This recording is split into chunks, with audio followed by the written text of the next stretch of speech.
the biggest voices and the biggest people out there typically are enhanced. And I'm not saying that to judge them or judge their path, because I absolutely respect people who are going down that path. It's cool to see somebody out there pulling 500 kilograms or whatever other insane stuff they do. I mean, that's awesome. And I like watching it, right? But the problem is that's kind of guiding everyone down paths by which people can be most impressive and do the most using those options. And it's leaving kind of a big vacuum for people that, either don't want to go that route or just aren't going to go that route. But like, do you think that if someone is silly enough to believe that The Rock is natural, are they, and then they're going to see that, oh, I can never be like The Rock, so I'm never going to train? Is that, because I don't feel like that's a thing that people would actually do. That's never been my concern. I don't, people are worried about the self-limiting beliefs. I'm really not. What I'm worried about is, people are just looking at the enhanced guys and thinking that is bodybuilding, right? That's how bodybuilders train. Okay, right. I've done what the enhanced guys are doing. I'm only at this certain level that I'm not happy with. Oh, well, I guess I can either just give up and maintain or hop on a cycle, right? When in reality, well, you're never going to look like The Rock naturally. You can look a whole lot better than someone who is just training like an enhanced bodybuilder, just doing everything the enhanced bodybuilders are doing, but not taking the drugs, right? Right. So, I mean, we've had a number of guys recently, show that no, if you actually put your effort in and start learning about how naturals need to do things, which isn't entirely different. It's not, night and day. It's not a completely different thing, but there are important differences. You look at guys like Alex Leonidas, Joffrey Schofield. These guys are, really pushing a lot of boundaries. They're crossing some lines that people thought weren't crossable, 10 years ago in a lot of cases, because they're actually looking into, okay, how could this natural thing be a little bit different than what the top guys are doing? And not taking away from the enhanced pros. They're doing what they need to do to get the results they want, like I'm not bashing them. I'm not saying like it's wrong to train the way it's working for you. Just natural athletes need to do things different. That's what all the top naturals have figured out. My kind of element on that is, okay, and we can look, naturals can physically look better than, people thought. That's something that's being proven. But I think natural potential, is best shown also in feats of strength that people are not realizing they can do. I mean, if you just compare yourself to enhanced power lifters who are pulling 1,000 pounds, you might be upset because you're not going to add that much muscle and just have that much raw muscular strength. But there's a lot of stuff that you can do that you might be really impressed with that you don't even know you can do, because no one's going down those routes. Because partially, if really big, really strong enhanced guys were doing a lot of that stuff, they'd be pulling muscles right and left. And also partially because, just the increased muscle mass just translates better to, bigger lifts like bench press, squat, deadlift, stuff like that, I kind of like thinking about this thought experiment where the common thread is train your ass off for a long time. If you want to enhance, wait until you've trained your ass off. And I think the undertone there is like, realize what you're capable of naturally and then enhance. And I think someone like yourself would say that's complete bullshit, because how are you did not, it's likely that you did not exhaust what you could naturally. It's highly unlikely. I mean, I wouldn't say it's complete bullshit. I mean, I would say there's something to that as well. I would say you probably shouldn't make any big life-altering decisions in general until you're at least 30. I mean, you're going to learn some things by the time you go through your 20s. Like, you should not be doing this as a teenager. I mean, you shouldn't be making any big life-altering decisions. You shouldn't be taking out student loans. You shouldn't be, going on a drug that might affect you for the rest of your life. You shouldn't be doing a lot of stuff in your teens or even your early 20s, really. But the one thing I wouldn't say about like wait for a long time until you go on, if you do choose to go on, I think there's going to be some benefit to that.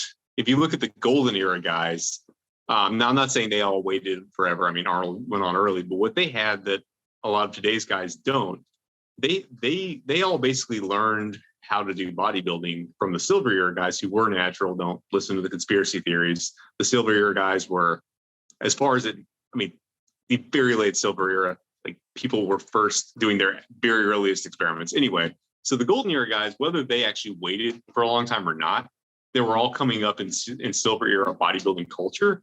So they had a natural understanding of training, even if they didn't all weight.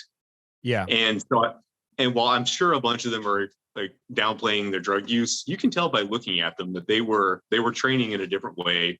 They were training in a more silver era way, so they were able to get more out of their training naturally, even though they were enhanced. And I think their physiques did look better in a lot of cases, not bigger than the ones today, but they, better quality.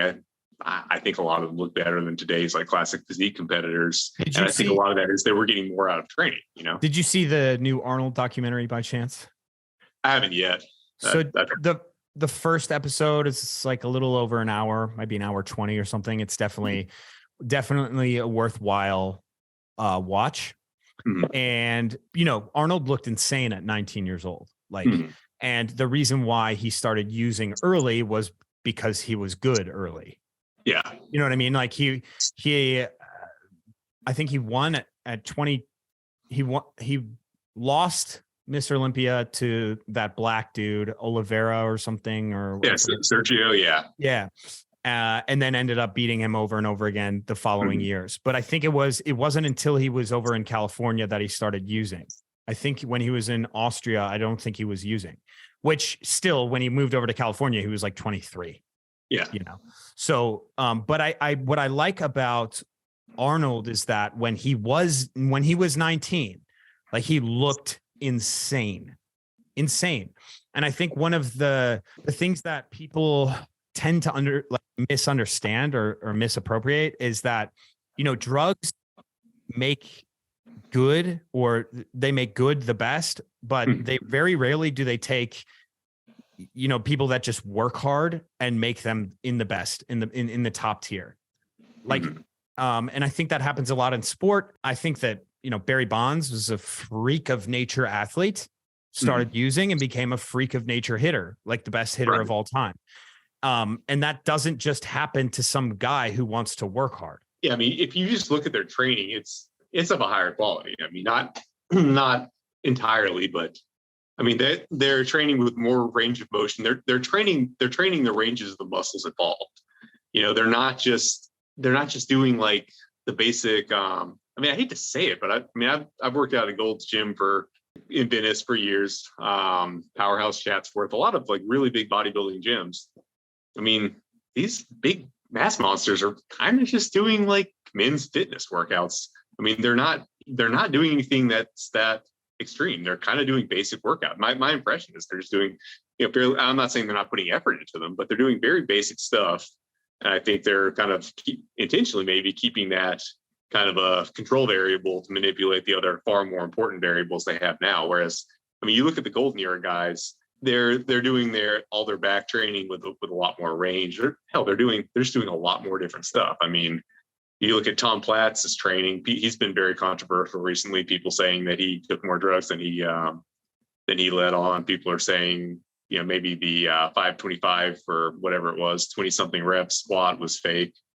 Okay. But we know this guy was doing like 315 for like 50 reps. This guy was doing 500 for high reps, just, deep knees together. That training speaks for itself. No matter what Tom was taking, like, he would have been massive naturally. You can just look at his training, like, and flexible too. He's doing all the range stuff that I'm finding helpful now. He was way ahead of the game. I mean, that guy was insanely flexible.